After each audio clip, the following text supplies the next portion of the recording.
Hi guys, my name is Vic. I'm the head of marketing for Colgan, and I cover most of creative writings, outreach, and everything like that. So I just want to say welcome to the second Siren's Cove of the school year. We have a lot of performances lined up for tonight, and we're really excited to get into it. Just want to say a few reminders. Make sure if you're on YouTube to send it to your friends, have everyone reach out, and you can always watch it again tomorrow and again the next day. And make sure to follow us on Instagram and Twitter, which are both Colgan CW, to make sure you're caught up on all of the masterclass opportunities we have coming up, contest, and to read our upcoming releases of the Megalodon and Siren.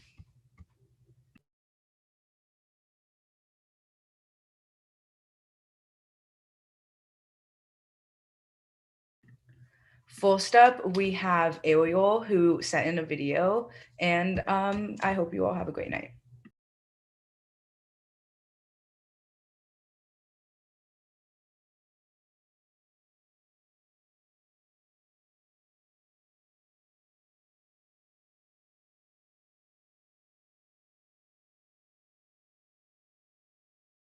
Except that taco, you don't know what really stupid.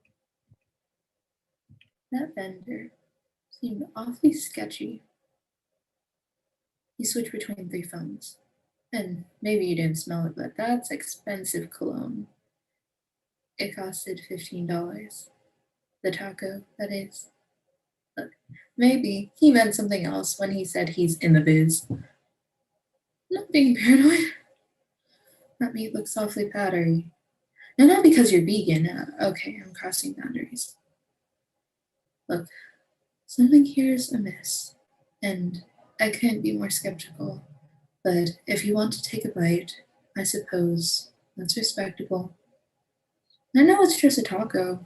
Maybe there's no reason to doubt. But your eyes are now unfocused. Oh boy, you're passing out.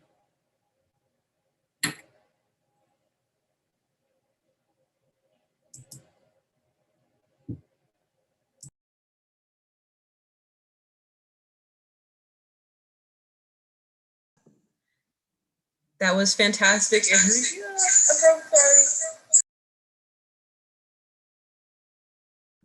I fixed it.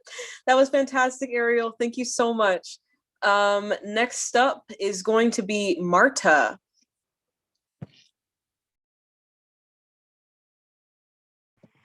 Hello, I'm Marta. For my piece, I wrote it on the day that my cat died. It was sort of just an emotional splat that I threw on paper because I felt like it. So I'm presenting you with The Whispering Meadow. All right, so I'm just gonna go ahead. I'm just gonna go ahead. In the wood there lies a meadow, where the hares frolic, the bluebirds sing, and the crickets chirp. Under a blooming cherry tree in this meadow there rests a doe. Under her watchful gaze the meadow flourishes. The hares frolic, the bluebirds sing, and the crickets chirp. Every night, as dusk falls and the stars sprinkle the sky, the doe listens to the whisperings of the ones who have been lost, listens to the whispers in the dark, listens to the many stories they tell, listens to their triumphs and their failures, their great passions and burning hatreds, their woes and wonders. To all this, the doe listens and learns the lessons of 1,000 lives lived. If you joined her under the blooming cherry tree, you would hear the whispers as well, hear the stories they tell, and possibly learn to love the ones who have gone before. And that's all I have. So it's fun sharing that. Thanks.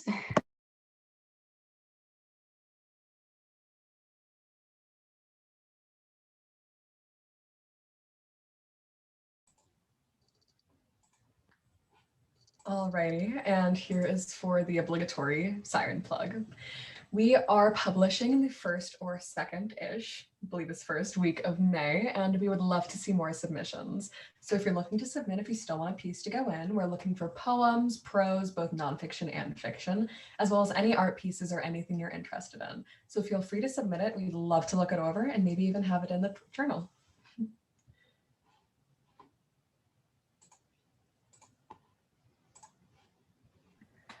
Okay, next up we have Morgan, who's going to be reading a piece of poetry.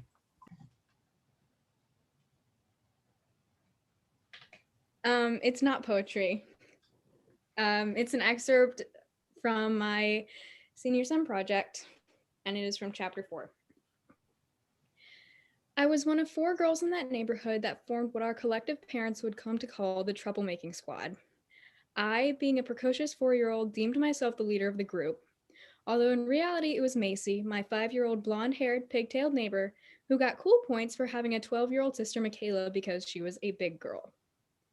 Looking back on it, Michaela was kind of a nerd, but she did have a best friend named Paige who would come over to gossip about her boyfriend, flip her shiny brown hair around, and smack her sparkly lip gloss. We 3, Macy, Casey, and I, would ooh and ah over her having her own flip phone and being grown up enough to paint her nails, while I would wonder if her name was really spelled P-A-G-E, like a book, and P-A-I-G-E, clearly was annoyed that the little kids were interrupting her gossip sesh. Especially Casey, who at 3 years old was the youngest of us. Macy and I kind of tolerated her, partially because our parents were friends, and partially because her mom served really good snacks. She was a short little ginger thing, all limbs, who learned how to ride a bike faster than us and taught us how to do somersaults because her mom put her in cheerleading earlier than she could form complete sentences. But she wasn't allowed to watch SpongeBob with us, and that was kind of a bummer. Macy even gave me my first nickname one summer evening when we were sitting on my back porch eating popsicles. She began to shorten my unfortunately nicknameless name, first to Morg, then Mo, then what about Organ, at which I stuck my tongue out at her and subsequently got chased around the yard by Macy and Casey brandishing popsicles at me like weapons. The 4 of us, well, 4 when Michaela was bored and wanted to do something, would spend hours on hazy summer days jumping on trampolines, we all had one, playing tag around the backyard that connected all of our house, and daring each other to pick pretty sunflowers from the neighbors' yards. When it rained, as it often did in Chesapeake, we would break out Michaela's Hannah Montana CD and pop it in her pink CD player for karaoke competitions, or watch TV downstairs in her living room, not SpongeBob, of course. They and I made music videos with Macy's new camcorder and pretended to be pop stars, and dared me to tell a grown man putting up shingles on the roof of my house that I thought he was cute. Sorry, handyman dude. For the 2 years I lived there, they were my best friends in the neighborhood, and we would stay together from the time the bus dropped us off until the streetlights came on and dinner was ready. I often think about how well our names all flowed together, and how we were so close we were just referred to by everyone's parents as the girls. Of course, I lost touch with all of them a long time ago, but I still have a picture of us standing in front of Macy and Michaela's fireplace for a photo with a frame made of popsicle sticks, and our names spelling out the border on the glossy picture paper: Morgan, Macy, Michaela, and Casey. Thank you.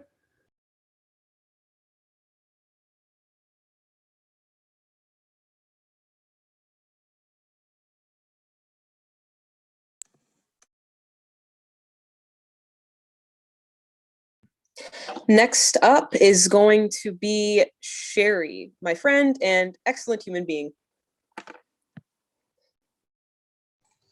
Love you too, Shanti. I am reading a poem called Mundane, and it's just about the mundane. Honestly, that's all I got to it, really. Alrighty. I find fascination in the mundane. It's easy to be enthralled by a wedding, lost in the liftoff of a spaceship, or any number of extraordinary things we rarely encounter. But the everyday workings of life, the cogs in the clock that turn day into night and back into day once more, are the things I find truly beautiful. The baristas behind the counter at Starbucks who recognize you by the way you stammer out the same order every Friday, the way the pins on their hats proudly designate them as a cat person, a comic book nerd, a traveler, a metalhead. Seeing the other customers typing away on laptops or chattering amongst themselves as they wait for their name to be called by gods in green aprons. Ants scurrying around an unopened peony bud and betting with your friend on if the flower will be pink or white. snipping the bud off days later when it's finished blooming, wrapping it in a wet paper towel and Ziploc bag to make it last until you get to homeroom, passing it to the teacher who makes waking up at the crack of dawn just a little bit more worth it. The first few days of summer, where people are still trying to figure out if it's jean or shorts weather, where kids are staring out of school windows waiting for the clock to strike 3. The way a middle or high school class erupts into shouts when their teacher says they can go outside because at heart they're just kids and they want to go outside and play in the warm weather, to swing on swing sets built for bodies smaller than their own, but they still make it work. I love these mundane moments because we don't remember them. Not in the way we recall the birth of a child, a graduation, buying a car, buying a home, but because these mundane moments are what give us our normal human lives. And after everything we've been through, mundanity is the best gift of all. Thank you.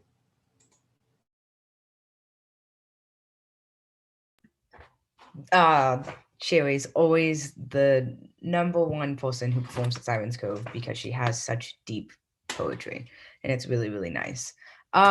So as I said before, I'm the marketing editor. I always talk about, outreach, stuff like that. So I just wanted to cut in and let remind everyone to go check out the website. It's colgansiren.com. That's kind of the hub for everything. We keep our link tree there where you can see all the up-to-date YouTube signups for contest, oral stuff, everything like that. Everything's going to be on the link tree. But the website is the best place to go because you can read all past issues of the Megalodon and current issues, and then all the past issues of Siren. And you can read some just web exclusives that we have up there.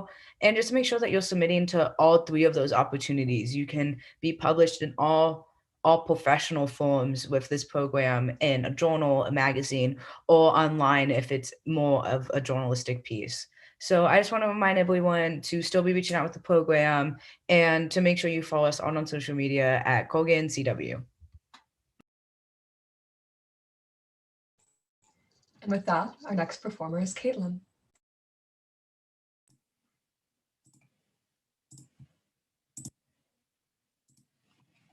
Hello, my name is Caitlin Lee, and today I'm going to be reading one of my poems titled Ashes and Ashes. It happens every year, the same day, a different week. Ashes are spread onto my cheeks and forehead, almost a reminder to wake up my emotions for him, my sacrifice. No soda, my bold choice that was made in just seconds before I entered the sinless tank of the mosaic-filled walls. Should I be taken away to a world filled with grapes and thin paper-styled cookies, or base in the thought that he is my savior? Should I be embarrassed? My grandma wanted to see. Make sure I was following in the footsteps of old Italy? She sees me as a live by the verse type of girl, with worn Bible pages falling apart with each line I highlight. Reality, the book has its pristine pages, just perfect for post pictures to post on Pinterest. Oh, how I love him once a year, my Lord. What would they think if I leave and turn my back on the peace be with you handshakes? No more holy water grazing my fingertips and sore knees from the pews I never understood existed if we stood the entire time. Would he shun me for having no connection, no forgiveness, yet filled with sins I won't confess? Would he tamper the rest of my life if I resigned from seeing him on stupid Sunday mornings, or will he forget about me and move on to the next struggling teen and promise love, encouragement, and strength if you just stand with him? Oh God.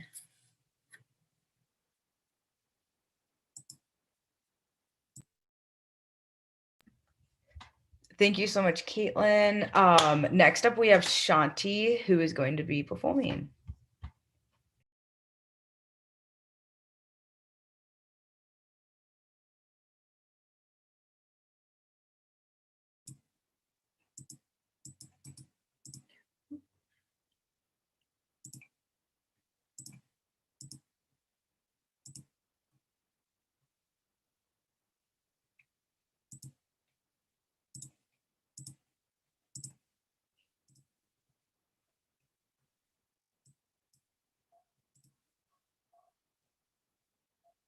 Senior STEM novel, The Hound in the Bay.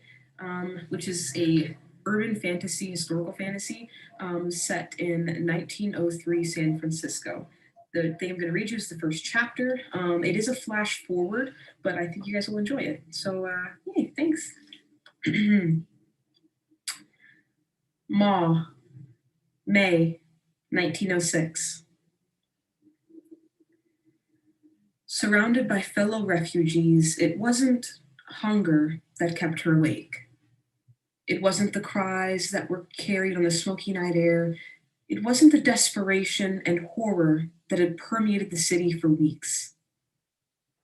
It was the creature sitting on the floor beside her cot. You should sleep, he rumbled. She didn't respond. You haven't in a long time. Because you're always there, she whispered into the dark. He didn't need to whisper. No one could hear him but her. He laughed as a guard went by outside. The Army's relief initiatives had turned the most liberal city in the nation into a military state. Light from the night watchman's lantern flashed off the creature's teeth. His pupils, pitch black, gave off green eye shine like an animal's. Go to sleep, girl, he purred. She realized she'd been holding her breath and gasped, air chittering through her clenched teeth. He came to stand over her cot. He was massive, a solid wall of roiling muscle and menace. He stood over her and she began to shake. She felt like vomiting. She felt like screaming. She felt like dying. Then he disappeared. She woke up. Sitting up in bed, sweat pouring down her body, she scanned the room, frantic. She felt hot, wet breath on her cheek and froze. She was facing the open warehouse door, staring down from the hill the warehouse was on into the burning charnel house that used to be San Francisco. A sigh like a dog expelling a scent from its nose fell across her neck. She felt the gentle press of fangs around her jugular. Canines slowly pressed into her and she whimpered, afraid to struggle and tear out her own throat. If you scream, they'll kick you out. It's cold outside, no food outside, just death outside. She couldn't tell if it was her thinking it or him in her head again. The fangs got tighter. In the dark, she couldn't tell if it was saliva or blood dripping down her neck. She inhaled on a sob, and lightning quick, the fangs tightened so she could no longer breathe. They tightened more, and when liquid began to slowly drain out of her, she knew it was not drool. The world began to dim when she heard a crunch so painfully loud she was brought back from unconsciousness. The fangs left her neck and she slumped back into the cot, convulsing, trying to suck in breath, but only feeling bone shards and blood rattle around in her lungs. It hurts, it hurts, it hurts, it hurts, it hurts, it hurts. She died, pain deafening and colorful like fireworks behind her eyes, but she could still hear others wake and scream around her. And then she woke up. He was sitting right beside her cot, his knees drawn to his chest, head drooping, eyes closed.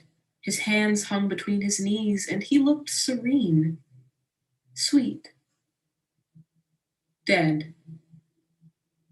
For a second, she believed it, dreamed of it.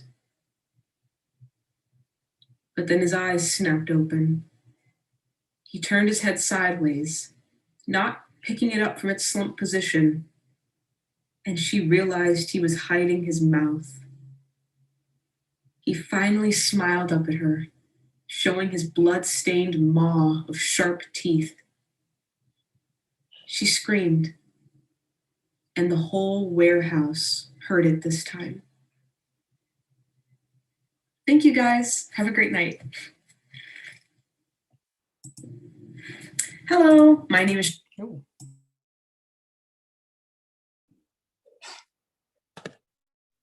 Hi guys, next up is going to be Yen.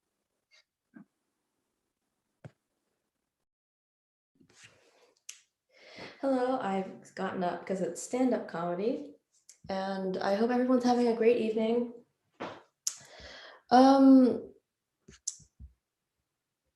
So a little known fact about me is Colgan was actually my first experience with public school. I had never attended a public school until I came to Colgan. I attended 2 private schools for kindergarten to 8th grade. And a lot of people always ask me, my friends always ask me, oh, what's the difference between like public school and private school? Like, which one do you like more? Tell us like what you think about Colgan, what you thought about your private schools. And I can say I really like Colgan. It's a great school. It's wide, it's open, it's very sunny. The atmosphere is great. The teachers, they're friendly. I've had no problem talking to people. Private school was a school. It certainly gave me an education of questionable degree. I don't have anything else to say. A lot of people think that, you know, when they first meet me and I tell them that I went to private school, they always get really polite around me because I think they have the misconception that private school kids are refined and proper. They have, I swear, they have like the mental image of like kids in uniforms going to play croquet and drinking tea on breaks. But I will tell you this now, private school kids are a different brand of children. I have never met anyone quite like a private school child. While kids are usually the same everywhere I go, every child is mean, ruthless, and insulting you with no second thought. Private school kids will hex you. They will cast a curse on you and your firstborn. I think we should start getting shots to protect us from private school kids, because when I was in middle school, there was a girl who had a liking to biting children she didn't care for. But truth be told, I don't really remember a lot about my experience in private school, mainly because I try not to. I don't like perceiving the fact that I ever went to a private school. But I do have a very distinct memory from when I was younger. Now, the reason I attended private school when I was a kid is because I was born after the cutoff date. In 2004, I should be a sophomore, not a junior. I'm only 16. But my parents really wanted me to be a nerd, so they enrolled me into school early. And the only school that would take me was a private school. And by God, do I wish they had waited to send me to school like a regular kid. Not to brag, and this is a very small thing to brag about, but I think I was the smartest kid in my kindergarten because my parents had set me on reading and writing and math very early because, again, they really wanted me to be a nerd. I was very smart when I was a kid. I was most definitely a nerd. I don't know what happened. I grew up to be more jock than nerd, but I'm not strong either. I'm just dumb. If I had to fit into a high school stereotype, I would be the person who dies first in a horror movie. But in kindergarten, I think I would consider myself the smartest kid in that class. I read better than all my classmates. I could do math better than all my classmates. I wrote neater than all my classmates. And my hubris was my downfall because in kindergarten, they decided to create a new subject that year, and that was tying shoes. They invented a subject to teach us how to tie our shoes. And the way they went about it was the teachers got a board with all these pins in it, and they would hand us thread, and they would make us tie knots. And our test at the end of the unit was to use the knots we had learned tying strings together on the pegs to tie our shoes. It's the only class in my life I have ever failed. And when I came home and told my parents that I had failed learning how to tie my shoes, I don't think they were mad. I just think they were really bewildered. Because surface level, it doesn't sound that hard, but I don't know why as a child I could never get it. My parents told me it's because I was clumsy and I had no hand-eye coordination. Like my neurons couldn't control my hands. I think my hands have like synapses of their own, just move on their own accord. But later in life, now that I think about it, I think that class was just prejudiced against me, and not in like a bad way, but when I was a kid, my mom likes to tease me now and tell me that when I was a very small kindergartner, I was the size of a Costco chicken bake. I must have been every child kidnapper's best dream because you could just wrap tinfoil around me and take me somewhere and claim I was a burrito and probably get away with it. I was not a large child. I was also very not street smart. I was very gullible. I still am. So if you told me to get in tinfoil, I probably just wouldn't question it. But because of this, I couldn't reach the desk my teacher had placed the pegs on. And I was deathly afraid of several things when I was younger. So I would never stand on chairs to like, because they were like, why don't you just stand on a stool and you can see the board like that? But I was so deathly afraid of falling and breaking a bone because I had witnessed kids break their bones.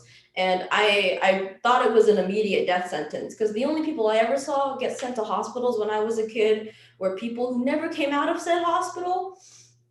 So in my head, I always associated hospital with not dying, but just never coming back. I don't know where people who went to hospitals went. I had no grasp on medicine or doctors when I was a kid. So I refused to stand up on a stool and learn how to tie shoes the proper way. And my parents only further indulged me in this by never like buying me shoes with laces or tying my shoes for me. They bought me Velcro shoes until I was in 8th grade. And at that point, they just didn't make Velcro shoes for, people that size anymore. So I had to man up and learn how to tie my shoes. And I think the most embarrassing point about this story is that I never learned how to tie my shoes. I never learned my lesson. Hubris is still my downfall. I have sneakers and they came in the package with pre-tied shoes and I never undid the shoe tie. I just stick my feet in there and if it fits, it fits. I think failing that class as a child has single-handedly caused my mental health to deteriorate, but it's completely fine. I don't need mental stability to be a functioning human being. I'm still incredibly cute. Thank you so much for listening to me ramble about childhood stories. I hope everyone has a wonderful evening.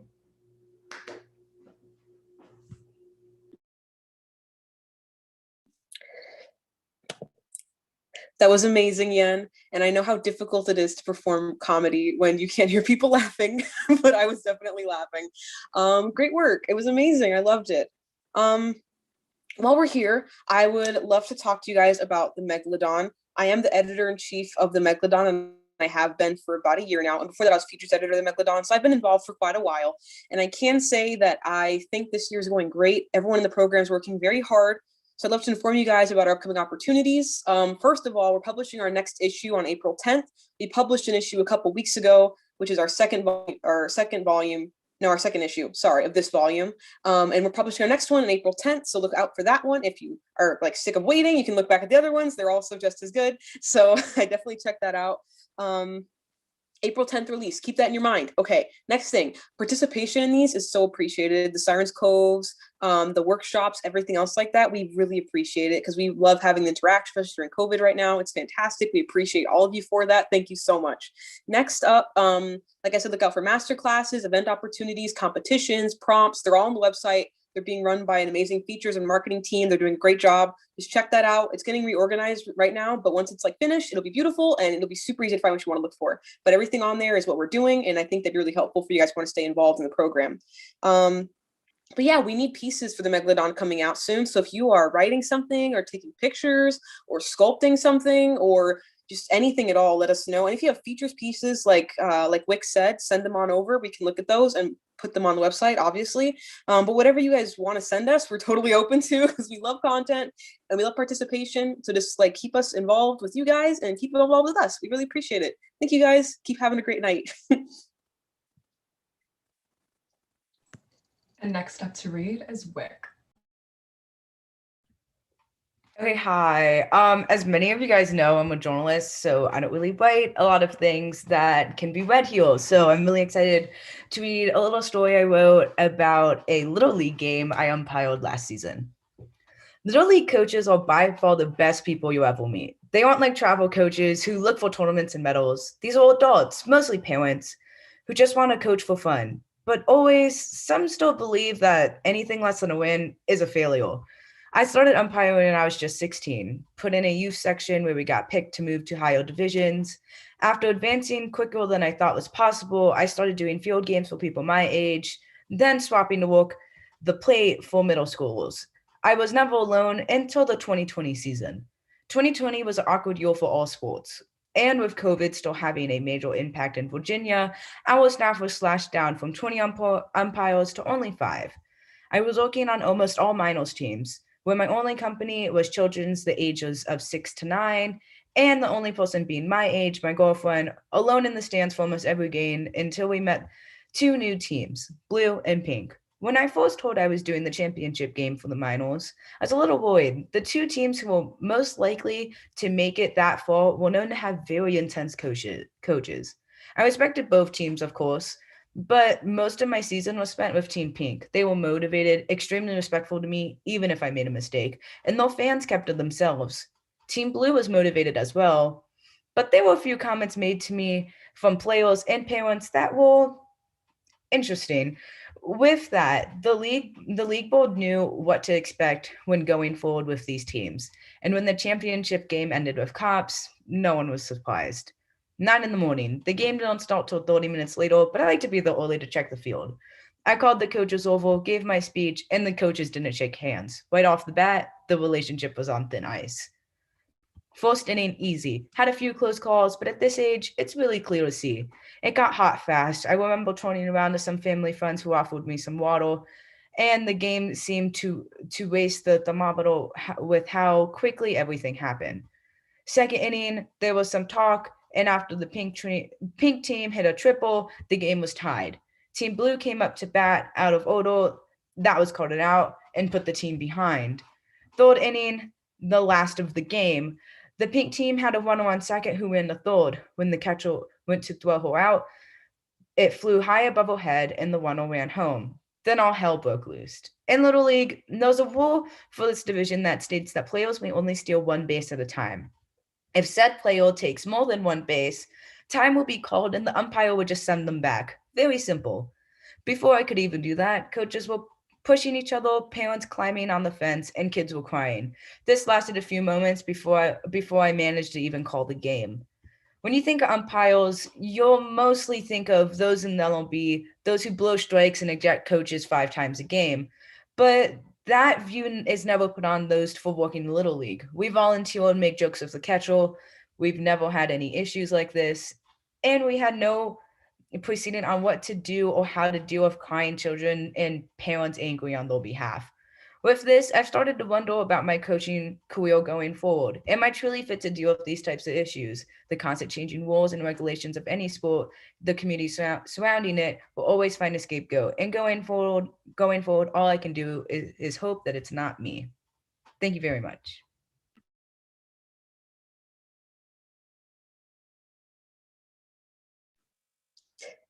Finally, the almighty Ms. Deshay. All right, I'm gonna finish up the evening with you all. I'm gonna read a piece that it's forthcoming in Poet Lore, and by forthcoming I mean July or June, but forthcoming no less. It's called With Nietzsche in Appalachia. The ruby flutter of a cardinal's wing is composed of 3 metaphors: a stimulation of nerves collectively defined as sound, within the ear perhaps of a woman tending her garden, fulfills the first metaphor. In the second metaphor, the sound alchemizes into the image of a red songbird, and following the conversion of image into word, completes the final metaphor, cardinal. The dogwood is likewise metaphorical, the moon at its apogee, or the white heads of clover, both global and pale and worshipped in the summer. What arbitrary differences between the moon and a clover flower?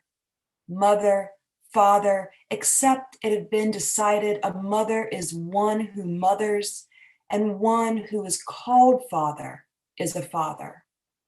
As if the constituents of either were as plain as the petals of a dogwood blossom, each petal denoting the perfect petal, each feather denoting the perfect bird, each mother denoting the perfect mother, and so on, until each no longer behaves according to its own being.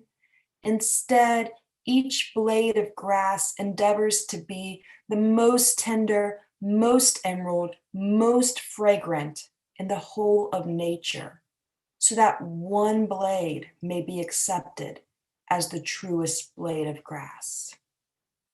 Thank you.